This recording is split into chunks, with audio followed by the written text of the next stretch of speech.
Hello students, कैसे हैं आप सब लोग। तो आज आप लोगों का टेस्ट है, मैंने पहले ही कहा था, from chapter number 5 organising, staffing, directing और कंट्रोलिंग, यानी कि 5 to 8 चैप्टर का टेस्ट है। इसके अंदर 41 मार्क के एमसीक्यूज होंगे जो हाईली एक्सपेक्टेड है, हाईली कॉन्सेप्चुअल है, टॉपिक के डीप पॉइंट से उठाए गए क्वेश्चंस हैं और बिल्कुल हार्ड नहीं है, मीडियम नहीं है, इजी नहीं है, वो लेवल है जो एग्जामिनेशन में पूछा आता है इन सबका एवरेज। ओके, तो 20 मिनट्स के अंदर आपको सवाल करने हैं। एक शीट अपने पास रख लेना जिसमें 1 2 3 4 ऐसे करके लगभग 40 तक नंबरिंग कर लेना और सबके जो राइट सही होंगे राइट, जो गलत होंगे वो गलत, और जो गलत होंगे उसको नोट कर लेना ताकि आप बाद में उन क्वेश्चनों को रेक्टिफाई कर सको अगर वो एग्जामिनेशन में आता है तो। ठीक है, सो ऑल द बेस्ट। और सबसे इंपॉर्टेंट बात, पूरा टेस्ट एंड तक देना आपकी नॉलेज के लिए बहुत इंपॉर्टेंट है। समझ रहे हो बात को कि आपने 8 चैप्टर तक कितना पढ़ा है, 5 से लेकर, उसमें कितना अंडरस्टैंडिंग है और 40 में से कितना स्कोर करते हो। मस्ट कमेंट योर स्कोर, जरूर कमेंट करना क्लास कि आपका स्कोर कितना है। तो मुझे जानना है आपका स्कोर कितना है, कमेंट जरूर करना, भले ही कितने भी मार्क्स आए, वो आपकी ईमानदारी के मार्क्स हैं। आप अपने आप जो है वीडियो को पॉज करना और आंसर अपने आप देना। मैं सिर्फ क्वेश्चन को रीड करूंगा। लास्ट टाइम बच्चों ने बोला सर आप समझाओ मत क्वेश्चन को, सिर्फ रीड करो, तो मैं रीड करूंगा आपको, फिर आपको वीडियो पॉज करके आंसर देना है ABCD में से जो भी होगा, और देन हम इस तरीके से पूरा का पूरा 40 क्वेश्चन निपटाएंगे। चलो शुरू करते हैं क्वेश्चन 1 से। Organisations having plans of expansion and diversification must adopt. तो वीडियो पॉज करो और इसका आंसर देखो कौन सा है, function structure, division structure, both या नन। तो मैं समझाता हूं क्या है इस क्वेश्चन में। ऑर्गेनाइजेशन जो ये प्लान कर रही है कि वो मल्टी प्रोडक्ट बनाए, अपने प्रोडक्ट को डाइवर्सिफाई करे, बिजनेस को एक्सपेंड करे, तो उन लोगों को जाना चाहिए किसमें क्लास, डिवीजन स्ट्रक्चर में, क्योंकि डिवीजन स्ट्रक्चर के अंदर हम लोग प्रोडक्ट के अकॉर्डिंग डिपार्टमेंट बना देते हैं और नए नए डिपार्टमेंट जब हम बनाते हैं तो उसमें क्या होता है, एग्जिस्टिंग डिपार्टमेंट कोई भी मतलब कि अफेक्टेड नहीं होता उससे। तो इसका आंसर बी है। उम्मीद है आपका करेक्ट होगा। वीडियो पॉज करके सेकंड क्वेश्चन का आंसर दो। Dash refers to focus on managerial activities and dash refers to check on how effective the strategies is। तो ये जो टॉपिक है इसका आंसर दो आप। स्ट्रेटेजिक कंट्रोल होगा पहले वाले ब्लैंक में और दूसरे में ऑपरेशनल, या पहले में ऑपरेशनल दूसरे में स्ट्रेटेजिक, या पहले में स्ट्रेटेजिक दूसरे में स्ट्रेटेजिक, पहले में ऑपरेशनल दूसरे में ऑपरेशनल। तो देखो सीधी सी बात है, इसका आंसर में ये दो ऑप्शन तो होंगे नहीं, सेम सेम तो होगा नहीं। देखो आपकी स्ट्रेटेजीज कैसी है, रणनीति कैसी है, उसके लिए आपने जो गोल बनाया है, जो टारगेट बनाया वो कैसा है, उसके लिए यहाँ पे आएगा स्ट्रेटेजिक। ठीक है, स्ट्रेटेजिक। और ये मैनेजर की एफिशिएंसी देखने के लिए आता है ऑपरेशनल। सही से लिख देता हूं, मैनेजर की एफिशिएंसी देखने के लिए क्या आता है, ऑपरेशनल। तो ऑपरेशनल और स्ट्रेटेजिक, यानी कि दूसरे का ऑप्शन नंबर बी जो है वो करेक्ट है। Third question, to get the real feedback of employees the manager must make use of. बताओ वीडियो पॉज करके ABCD में से कौन सा आंसर करेक्ट है। यानी कि अगर आपको एम्प्लॉय से ट्रू फीडबैक लेना है, करेक्ट फीडबैक लेना है, तो उसके लिए आपको फॉर्मल कम्युनिकेशन करना चाहिए या इनफॉर्मल। तो सही ऑप्शन इसका इनफॉर्मल कम्युनिकेशन। करेक्ट फीडबैक आपको इनफॉर्मल कम्युनिकेशन में ही मिलेगा। Fourth question, grouping the activities in accordance of their nature. Nature के अकॉर्डिंग एक्टिविटीज को एक ग्रुप में बना देना। बताओ वीडियो पॉज करके क्या है आंसर। अपने आप वीडियो पॉज कर लिया करो क्वेश्चन पढ़ने के बाद, फिर आंसर दिया करो। टाइम लेके आप आराम से टाइम ले सकते हो, 1 मिनट का। 1 मिनट तक सोचो समझो, उसके बाद जो है वो आंसर दे दो। तो जब हम नेचर के अकॉर्डिंग बांट देते हैं तो उसको क्या बोलते हैं, डिपार्टमेंटलाइजेशन। समझ रहे हो बात को। नेचर के अकॉर्डिंग अगर हम एक्टिविटीज को बांट देते हैं तो उसको बोलते हैं departmentalisation. Okay done. Selective dispersal of authority leads to, selective dispersal of authority leads to, फटाफट बताओ क्या होगा इसका आंसर।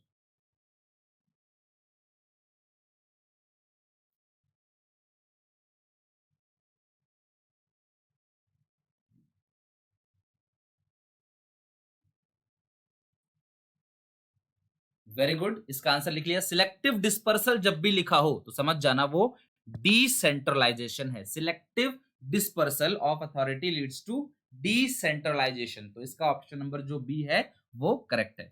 नेक्स्ट क्वेश्चन, चलो 6 क्वेश्चन पढ़ते हैं फिर आप लोग टाइम बताओ। The purpose of one of the training method is to make the new employee feel at home. नया एम्प्लॉयज को आप ऐसा फील कराते हो कि जैसे वो घर के अंदर ही है, यानी कि उसको लगता है कि ये ऑर्गेनाइजेशन मेरा घर है और वो अच्छे से काम करता है। जब वो ऑर्गेनाइजेशन को अपने घर की तरह समझेगा तो वो मतलब कि फ्री रहेगा, उसको इसका ऐसा लगेगा नहीं कि नया एनवायरनमेंट है। तो आपको बताना है कि ये कौन सा मेथड है। ओके, तो आप बता दो, क्वेश्चन पढ़ने के बाद ही आप पॉज कर लिया करो इसको। बताओ क्या होगा इसका आंसर। तो इसका जो सही आंसर है वो है इंडक्शन ट्रेनिंग। ठीक है क्लास, इंडक्शन ट्रेनिंग, जहां पे हम लोग क्या करते हैं एम्प्लॉय, आप इसको ना ओरिएंटेशन प्रोग्राम भी कह सकते हो। इसको क्या कह सकते हैं क्लास हम इसको? ओरिएंटेशन प्रोग्राम, यानी कि ओरिएंटेशन है जहां पे आप लोग क्या करते हो, एम्प्लॉयज को बुला के जो नया एम्प्लॉयज है उसके साथ बैठते हो, उसको एग्जिस्टिंग एम्प्लॉय से बातचीत करवाते हो, मिलवाते हो ना, तो इसको हम लोग क्या करते हैं? Orientation programme. चलो नेक्स्ट, मोटिवेटर कैन बी। चलो बताओ फटाफट, मोटिवेटर कैन बी। तो मोटिवेटर जो है वो जो है क्या हो सकता है? Motivator can be positive and negative और बोथ। तो सही आंसर है क्लास बोथ। मोटिवेटर पॉजिटिव भी हो सकता है और मोटिवेटर नेगेटिव भी हो सकता है। Next, the candidate who has applied for job can clarify his query during. Pause करो, बताओ। एक कैंडिडेट जो जॉब के लिए अप्लाई किया हुआ है अपने डाउट्स को कहां पूछेगा? टेस्ट में, मेडिकल एग्जामिनेशन में, सिलेक्शन डिसीजन में, एम्प्लॉयमेंट इंटरव्यू। सही ऑप्शन इसका D, employment interview. Next, name the type of organisation which is deliberately design by the top management to achieve the common goal और common objective. Common goal और objective को achieve करने के लिए जानबूझकर बनाया जाता है। जानबूझ के कौन सा बनाया जाता है? इनफॉर्मल अपने आप क्रिएट होता है। डिविजनल जो है वो प्रोडक्ट के अकॉर्डिंग बांटते हैं। कॉर्पोरेट ऑर्गेनाइजेशन ऐसा कुछ हमने देखा नहीं, डिस्कस नहीं किया। तो इसका सही जो आंसर है वो ऑप्शन नंबर बी है, फॉर्मल ऑर्गेनाइजेशन। यानी कि फॉर्मल ऑर्गेनाइजेशन को टॉप लेवल मैनेजर जानबूझ के क्रिएट करते हैं ताकि जो ऑर्गेनाइजेशन का गोल है वो अचीव किया जा सके। आई होप कि आपको समझ आ रहा होगा और आपके 9 क्वेश्चंस के अंदर काफी कुछ क्वेश्चन करेक्ट होंगे। अगर आपको अच्छा लग रहा है, समझ आ रहा है, वीडियो लाइक जरूर कर देना क्लास। अपने क्लास स्टूडेंट्स के साथ जरूर शेयर करना और पूछना उनसे आउट ऑफ 40 आपके कितने मार्क्स आए और उनके कितने मार्क्स आए। A tall structure has, a tall organization structure, tall structure has, बताओ फटाफट, ये tall structure है।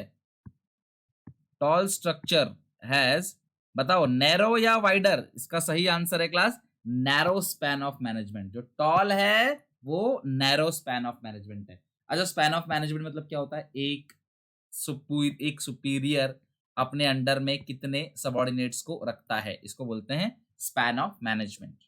Next, Hari was given a task by his superior to prepare a 15 plan in 15 day. एक प्लान को 15 दिन में बनाने का उसको दिया गया है काम। हरी को दिया गया है काम। He ask two of his subordinate. Hari ने अपने नीचे के नीचे लेवल के 2 बंदों को बोला कि भैया आप इस काम को पूरा करो। One of the subordinate met with an accident and could not complete his work. उसमें से हुआ क्या? एक सबऑर्डिनेट ने काम पूरा नहीं किया क्योंकि उसको एक्सीडेंट हो गया इसकी वजह से। Who is answerable to his task for this task? तो कौन आंसरेबल है? बताओ फटाफट क्या होगा इसका आंसर। मैंने आपसे कहा था पहले ही, वीडियो पॉज करके आंसर दे देना आप लोग, ठीक है? मैंने आपसे कहा था पहले ही कि जो अथॉरिटी है ऊपर से नीचे लेवल पर डाल दिया आपने, समझ रहे हो बात को? रेस्पॉन्सिबिलिटी भी ऊपर से नीचे आ गया, लेकिन अकाउंटेबिलिटी अभी भी इसकी रहेगी। यानी कि ये अभी भी अकाउंटेबल है, हरी ही अकाउंटेबल है अपने काम के लिए। हरी को अपने सुपीरियर को ये नहीं बोल सकता हरी कि मैंने नीचे काम दिया किसी को, उसने काम पूरा करके नहीं दिया तो मैं आपको कैसे काम पूरा करके दूं। तो यानी कि अभी भी हरी का जो सुपीरियर है वो हरी से ही आंसर लेगा। स्टिल हरी इज अकाउंटेबल, ए इसका करेक्ट आंसर है। Grouping the activity on the base of product line. Product line, video pause करो, बताओ प्रोडक्ट के अकॉर्डिंग आपने क्या किया? एक्टिविटीज को ग्रुप कर लिया। तो जितना प्रोडक्ट जितना department, that is called divisional structure. यानी कि इसका करेक्ट आंसर है option number B. Next, the form which contain certain vital details. एक ऐसा फॉर्म जिसके अंदर कुछ वाइटल डिटेल्स है कैंडिडेट के बारे में, which is authenticated and attested by him और हर। लड़का है तो हिम, लड़की है तो हर। इज, बताओ कौन सा ऐसा डॉक्यूमेंट है या आप कह सकते हो फॉर्म है जिसके अंदर एम्प्लॉयज की इंफॉर्मेशन होती है। जॉब ऑफर में, कॉन्ट्रैक्ट में एम्प्लॉयर एम्प्लॉय दोनों की इंफॉर्मेशन होती है। तो एम्प्लॉय का जो इंफॉर्मेशन है ऑथेंटिकेशन के लिए और अटेस्टेड के लिए, उसको मत बोलते हैं मेडिकल टेस्ट रिपोर्ट, यानी कि जो मेडिकल होता है ना उसका एम्प्लॉयमेंट का जो मतलब कि मेडिकल टेस्ट लेते हैं लास्ट में, याद है सिलेक्शन प्रोसेस के अंदर, तो वो मेडिकल टेस्ट रिपोर्ट ही इसका correct answer option number C है। चलो, if a manager is overburden then he must use the following concept. Manager अगर ओवरबर्डन है तो उसको कौन सा कॉन्सेप्ट फॉलो करना चाहिए? Delegation, decentralization, span of management and none. बताओ क्या होगा इसका आंसर। तो कभी भी अगर आ जाए ओवरबर्डन, तो ओवरबर्डन को रिलीव करने के लिए हम क्या करते हैं? डेलीगेशन। ध्यान रखना, selective dispersal of authority, evenly distribution of authority, that is decentralization. But to reduce the burden, workload reduce करना है, दैट इज कॉल्ड डेलीगेशन। ठीक है, हम बिलीव करते हैं कि सारे एम्प्लॉइज काम को पूरा कर पाएंगे, उनका टैलेंट पे हमको भरोसा है, दैट इज डिसेंट्रलाइजेशन। तो आपको समझना चाहिए, मैंने आपको बता रखा है केस स्टडीज के अंदर भी, वीडियोस के अंदर भी चैप्टर पढ़ा रखा है पूरा, तो आप जरूर देख लेना, उसमें मैंने बता रखा है कैसे डिफरेंशिएट करना है डेलीगेशन और डिसेंट्रलाइजेशन को। Efficient staff can help organization to win over. बताओ आंसर क्या होगा? एफिशिएंट स्टाफ अगर होंगे आपके, जो रिसोर्सेस का विदाउट वेस्टेज काम को करते हैं, तो आप किससे जीत पाओगे? कॉम्पिटिटर से, मैनेजर से, सोसाइटी से, सुपीरियर से? भाई देखो, सोसाइटी, सुपीरियर, मैनेजर से हमें नहीं जीतना है, हमें अपने कॉम्पिटिटर से जीतना है। सोसाइटी, सुपीरियर सब जो मैनेजर है, सुपीरियर है, ये वही की पार्ट है, और सोसाइटी से क्या जीतेंगे हम लोग? तो कॉम्पिटिटर से जीतना है। Staffing is dash concept while HRM is dash concept. सबको पता है आंसर, एक एक स्टूडेंट बता देगा इसका आंसर कि स्टाफिंग और एचआरएम में कौन सा नैरो है। तो staffing is a narrow concept और एचआरएम इज अ वाइडर। तो पहला नैरो, दूसरा वाइडर, यानी कि इसका ऑप्शन ए जो है वो करेक्ट है। अगर आपको टाइम ज्यादा लगता है आंसर देने में तो कोई प्रॉब्लम नहीं है, आप सही आंसर दो, वीडियो को पॉज करो और क्वेश्चन को ढंग से पढ़ो, आराम से सोचो समझो और आंसर दो। और जो मेरे साथ साथ चल रहे हैं वो तो एकदम टॉप क्लास के स्टूडेंट हैं, जिनको पॉज करने की जरूरत भी नहीं पड़ रही है। 17 क्वेश्चन। Dash source recruitment. बताओ कौन सा source recruitment is suitable when we require large number of candidates. बताओ, हमें लार्ज नंबर ऑफ कैंडिडेट्स की जरूरत है, तो हम कौन सा सोर्स ऑफ रिक्रूटमेंट, ध्यान में आया? सोर्स ऑफ रिक्रूटमेंट कितने हैं? तो इंटरनल और एक्सटर्नल। तो source of recruitment is suitable when we require large number of candidate, तो हम बाहर से लेना पड़ेगा एम्प्लॉइज को। इसका ऑप्शन नंबर बी करेक्ट है, external source of recruitment. imparting skills necessary to perform a job is called। बताओ, फटाफट आंसर दो, वीडियो पॉज करके दो आंसर, नहीं तो बताने जा रहा हूं मैं अभी। स्किल्स को ट्रांसफर करना, नया एम्प्लॉय आएगा, आपको उसके स्किल्स को इंप्रूव करना पड़ेगा, ऑर्गेनाइजेशन से फैमिलियर कराना पड़ेगा, उसको रूल रेगुलेशन सिखाना पड़ेगा, काम कैसे करना है सब कुछ बताना पड़ेगा। तो उसके लिए आपको क्या देना है? उसको ट्रेनिंग। तो imparting skills necessary to perform a job is called training। Name the concept related to searching for prospective candidates. अब इसमें होगी गलती, तो सब लोग जरा फटाफट देख के बता दो कि कौन सा कॉन्सेप्ट है जहां पे प्रोस्पेक्टिव कैंडिडेट को सर्च किया जाता है। ध्यान रखना, सर्च किया जाता है मतलब रिक्रूटमेंट। ठीक है, सर्च किया जाता है रिक्रूटमेंट, सिलेक्ट करना मतलब सिलेक्टिंग। तो अभी रिक्रूटमेंट होगा इसका आंसर, सिलेक्शन नहीं होगा क्लास, रिक्रूटमेंट होगा। Next, it is concern with designing jobs that include greater variety of work content। variety of work content, variety of work content आपको बताना है, तो बताओ क्या होगा? प्रमोशन नहीं, करियर एडवांसमेंट अपॉर्चुनिटी नहीं, एम्प्लॉय रेस्पेक्ट रिकग्निशन नहीं, सही आंसर है जॉब एनरिचमेंट या चैलेंजिंग जॉब। एक ही काम को करते करते एम्प्लॉय बोर हो जाता है, तो इंटरेस्ट लाने के लिए क्या करते हैं? एम्प्लॉयज को वैरायटी ऑफ वर्क कराते हैं, that is called challenging job. और ये मतलब कि किस तरीके का इंसेंटिव है, कमेंट सेक्शन में आपको बताना है। जॉब एनरिचमेंट इज मॉनेटरी और नॉन मॉनेटरी। चलो फटाफट सब लोग जरा कमेंट करके बताओ यहाँ पे कि जॉब एनरिचमेंट जो है वो मॉनेटरी इंसेंटिव है या नॉन मॉनेटरी है। आधे क्वेश्चन आपके हो गए हैं, 20 क्वेश्चन आपके डन है। अभी कमेंट मत करना स्कोर, हमें 40 क्वेश्चन पूरा बनाएंगे तब स्कोर करना कमेंट, लेकिन 20 क्वेश्चन हमने हाफ फिनिश कर, 21 question, psychological and social need get satisfied dash organization. किसी भी एम्प्लॉय का सोशल और साइकोलॉजिकल नीड को कहाँ पूरा किया जाता है? फॉर्मल ऑर्गेनाइजेशन में, इनफॉर्मल। सही ऑप्शन है क्लास इनफॉर्मल। फॉर्मल में तो हम लोग वर्क टास्क को कंप्लीट कराते हैं, ठीक है। Technical jargon is what type of communication barrier या एरर? तो क्लास कम्युनिकेशन बैरियर में 4 टाइप के बैरियर्स होते हैं, ठीक है। वीडियो पॉज करके आंसर दे दो आप, मैं बता रहा हूँ क्या है आंसर इसका।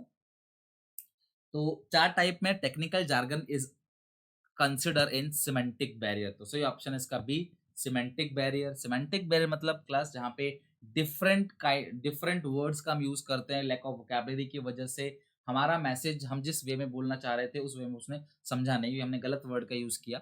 कई बार हम कुछ टेक्निकल वर्ड्स का यूज कर लेते हैं, लाइक मैंने कहा आप अकाउंट्स में काफी सारे टेक्निकल यूज है, कमोडिटी, गुड्स, ठीक है, सुपीरियर, इन्फीरियर, ईबीआईटी, ठीक है। तो ये PBIT, PAT, EAT, GP ratio, NP ratio, EPS, ये सब चीज जो है कॉमर्स के बच्चे समझ जाएंगे, अकाउंट्स वाले, बट हर कोई नहीं समझ पाएगा। तो कम्युनिकेशन बैरियर आता है इससे, technical jargon. 23rd, directing is performed eight. Directing कौन परफॉर्म करता है? तो बताओ कौन सा डायरेक्टिंग, कौन से एम्प्लॉयज परफॉर्म करते हैं? टॉप, मिडिल, लोअर या सब? सही आंसर है इसका ऑप्शन नंबर डी, यानी कि सारे लेवल के एम्प्लॉयज डायरेक्टिंग परफॉर्म करते हैं। दिशा देना हर किसी का काम है अपने लेवल पे, टॉप लेवल वाले भी करते हैं। इनिशिएट एक्शन टॉप मिडिल को देता है, मिडिल लोअर को, लोअर एम्प्लॉयज को। तो हर कोई जो है लेवल के मैनेजर्स डायरेक्टिंग काम को परफॉर्म करते हैं। Physiological needs are fulfil through. आपको था Maslow need hierarchy theory, 5 need बताई थी उन्होंने। कितनी नीड थी? 5 नीड। तो नीड के अंदर जो फिजियोलॉजिकल नीड है वो पहला नीड है, और वो है रोटी कपड़ा मकान, बेसिक नेसेसिटीज ऑफ लाइफ। तो उसको किससे पूरा कर सकते हैं? मॉनेटरी, नॉन मॉनेटरी, बोथ या नन? तो आपको बताना है क्या होगा। सही आंसर क्लास इसका है मॉनेटरी इंसेंटिव। रोटी कपड़ा मकान, अगर कोई इंसान गरीब है, उसके पास पैसे नहीं है खाने पीने के लिए, तो आप उसको मोटिवेट करोगे, तो भैया उसको खाना चाहिए, उसको पैसे चाहिए, उसको मोटिवेशन नहीं चाहिए। Next, full utilization of potential and capacity of employees can be seen in. Employees का फुल पोटेंशियल और कैपेसिटी किस स्टाइल ऑफ लीडर पे शोन होता है? बताओ आंसर।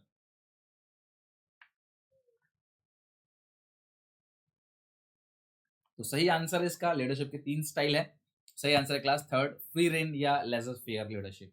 तो फ्री रेन के अंदर क्या होता है कि जो लीडर है वो अपने पास कुछ रखता नहीं, सब नीचे लेवल के बंदों को देता है, सब करो अपने आप, मुझसे कुछ मत पूछो, मैंने आपको पावर दे दिया, आप सब अपने आप करो। Laissez faire leadership, free rein. यहाँ पे जो एम्प्लॉयज हैं या जो सबॉर्डिनेट्स है उनका पूरा जो है पोटेंशियल, ये कैपेसिटी यूज किया जाता है।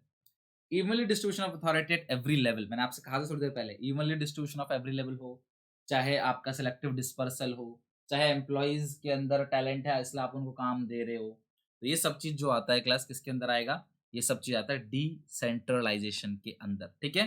Delegation is necessary and decentralization is not, ये भी ध्यान रखना, आ सकता है क्वेश्चन।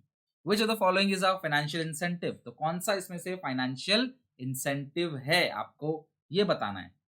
तो मतलब कि प्रमोशन है, एम्प्लॉयज पार्टिसिपेशन है, जॉब सिक्योरिटी है, या स्टॉक इंसेंटिव? तो इसमें जो है ना, ये प्रमोशन की जगह प्रमोशनल अपॉर्चुनिटी होनी चाहिए, प्रमोशनल अपॉर्चुनिटी, ठीक है। ये प्रमोशनल अपॉर्चुनिटी। अब बताओ चारों में से कौन सही आंसर है?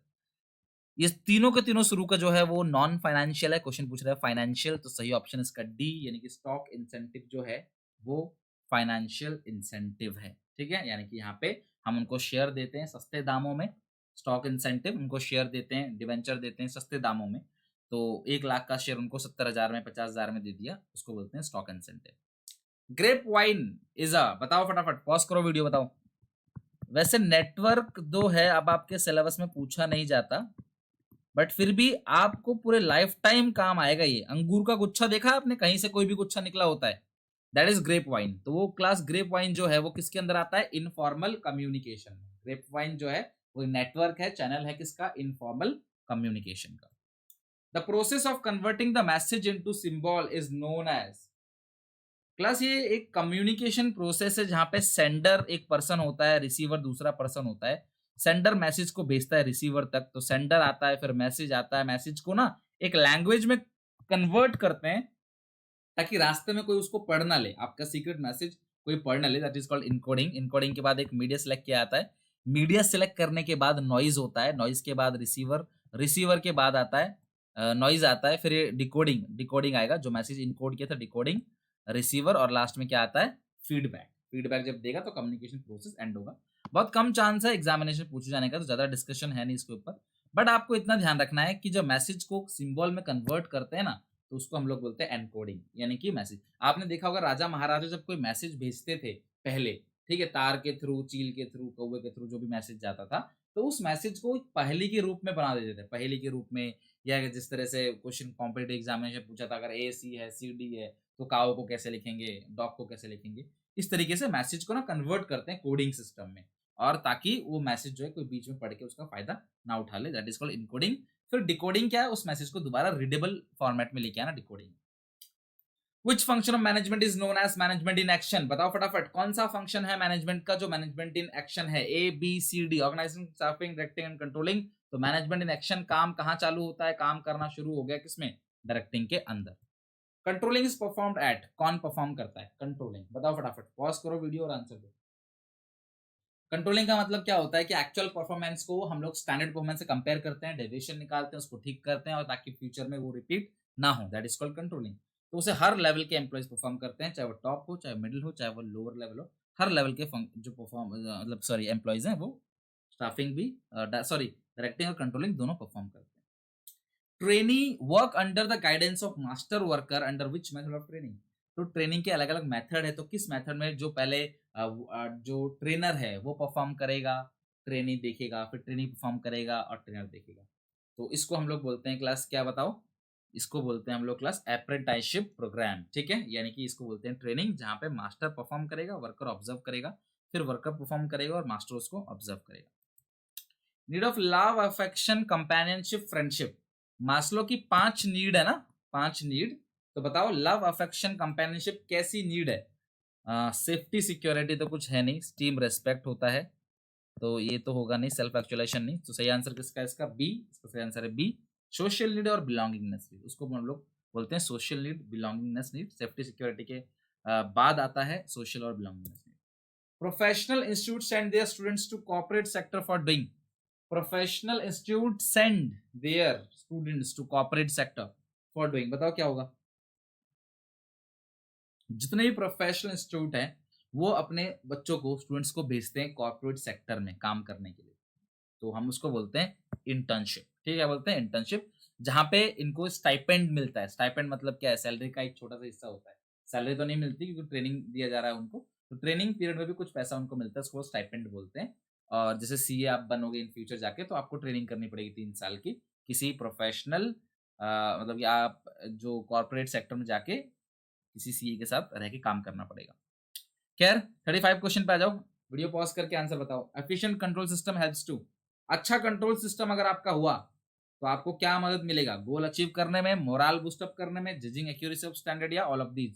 तो सही आंसर है इसका, लगाओ टिक फटाफट मुझसे पहले, सही आंसर क्या है, ऑल ऑफ दीज, यानी कि इन सब से क्या होगा, हमें फायदा होगा, कंट्रोलिंग सिस्टम एफिशिएंट है तो ये सब हमें फायदा पहुंचाएगा।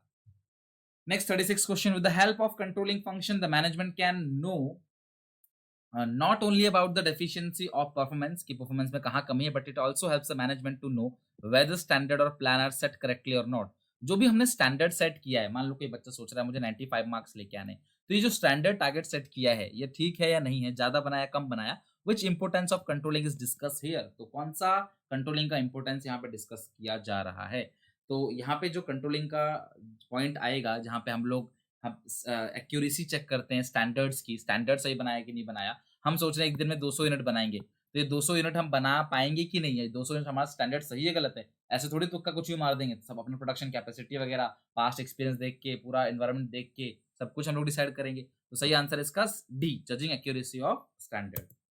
Standard can be set in the following term, बताओ स्टैंडर्ड्स कैसे बनाए जाते हैं, टारगेट कैसे बनाए जाते हैं, क्वालिटेटिव, क्वांटिटेटिव, या दोनों, फटाफट बताओ। ये कंट्रोलिंग चैप्टर का क्वेश्चन है, जहां पे आपको बताना है कि जो स्टैंडर्ड बनाए जाते हैं वो क्वांटिटेटिव बनाए जाते हैं, क्वालिटेटिव, या दोनों, फटाफट जरा बता दो, वीडियो पॉज करके आप आंसर बताओ क्या होगा इसका answer.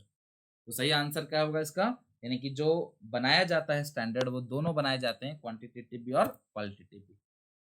Management by exception refers to MBE। आपने मतलब कि डेविएशन के अंदर 2 पॉइंट पढ़ा हुआ, क्रिटिकल पॉइंट कंट्रोल और मैनेजमेंट बाय एक्सेप्शन। तो वो क्या कहता है, significant control, sorry, management by exception refers to control significant deviation, focus on key. ये जो है ना critical point control, critical point control कहता है, आप आंसर बता दो फटाफट, फिर मैं बताऊंगा, वीडियो पॉज कर लो नहीं तो टाइम लेना है तो। चलो, क्रिटिकल पॉइंट कंट्रोल क्या कहता है कि आपने की रीजन एरिया या की रिलेटेड एरिया, की रिजल्ट एरिया पे फोकस करना है।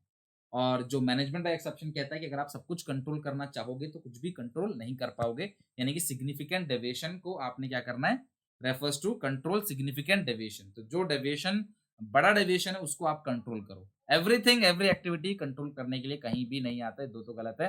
ये आता है क्रिटिकल पॉइंट कंट्रोल में, ये आता है MBE में, मैनेजमेंट बाय एक्सेप्शन के अंदर। ठीक है। 39 dash refers to instructing, guiding, monitoring and observing the employees while they are performing job in the organization। मुझे सिर्फ आप कमेंट सेक्शन में बता दो डायरेक्टिंग के एलिमेंट बताना है कमेंट सेक्शन में। ठीक है, सब लोग जरा डायरेक्टिंग के एलिमेंट बताओ, फिर मैं लिखता हूं क्या होगा। डायरेक्टिंग के एलिमेंट राइट करो कमेंट सेक्शन में, इस क्वेश्चन का आंसर भी दो, बताओ चलो फटाफट।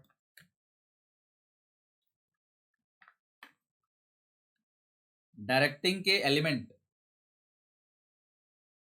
तो डायरेक्टिंग का जो एलिमेंट है वो है मोटिवेशन, कम्युनिकेशन, लीडरशिप, और लीडरशिप की बात क्या है, मोटिवेशन, कम्युनिकेशन, लीडरशिप, और लास्ट क्या है, सुपरविजन। यही 4 है, सुपरविजन। ठीक है, तो इसका मतलब है क्लास सुपरविजन, जहां पे इंस्ट्रक्ट करते हैं, गाइड करते हैं, मॉनिटरिंग करते हैं और ऑब्जर्व करते हैं एम्प्लॉयज को जब वो काम को परफॉर्म करते हैं। सही आंसर है इसका सुपरविजन, और ये 4 के 4 राइटिंग के कंपोनेंट है।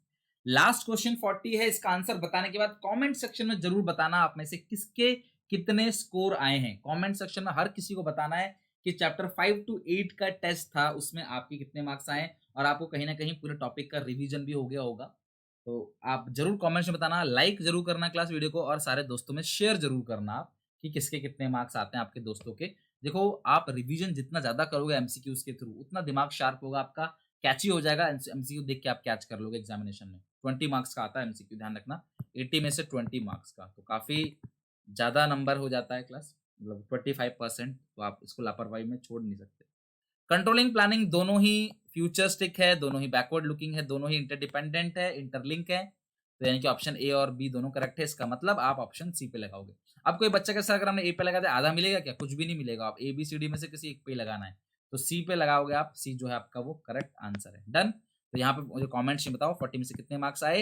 नेक्स्ट वीडियो में क्लास हम लोग सीखेंगे कुछ नई चीज को। Thank you very much, bye bye, take care. Share जरूर करना इसे सारे दोस्तों में, और अगर आपने अब तक चैनल सब्सक्राइब नहीं किया, क्लास 12th में हो, तो प्लीज सब्सक्राइब कर लो। पूरे 12th तक आपके साथ रहूंगा, टिल एग्जाम रिजल्ट डेट तक हम बात करेंगे। ठीक है, टेक केयर, बाय बाय।